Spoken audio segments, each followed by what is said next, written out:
আসসালামু আলাইকুম বন্ধুরা।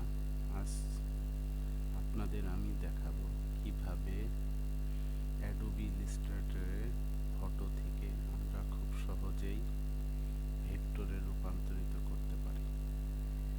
তো আসুন আমরা শুরু করি। প্রথমে আমরা অ্যাডোবি ইলাস্ট্রেটর ওপেন করব। সেখানে নিউ ফাইলে গিয়ে 4000 বাই 4000 পিক্সেলের একটা আর্টবোর্ড নিব।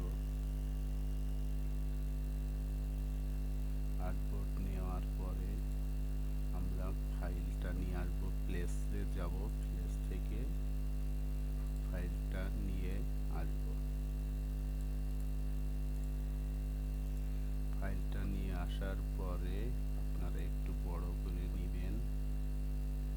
তারপরে আপনারা ডিফল্ট এই অপশনে গিয়ে স্কেচ আর্ট এইটা দিবেন। কখনো সিলইটিটা দিবেন না, তাহলে ভালো আসে না ফলাফল। স্কেচ আর্ট এইটা দিবেন।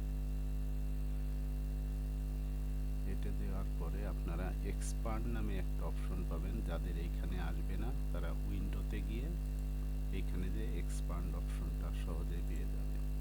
আমরা এক্সপান্ড করে দেব।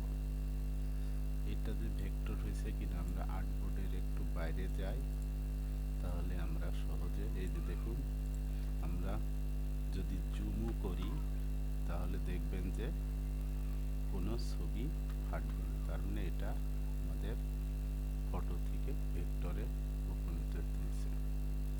তো আপনারা এটা সরাসরি আপনারা যে কোনো স্টক সাইটে আপলোড করতে পারবেন না। এর আগে আপনাকে কিছুটা মডিফাই করতে হবে, দেখতে হবে যে কোনো ভাঙাচোরা আছে কিনা। সেজন্য আমরা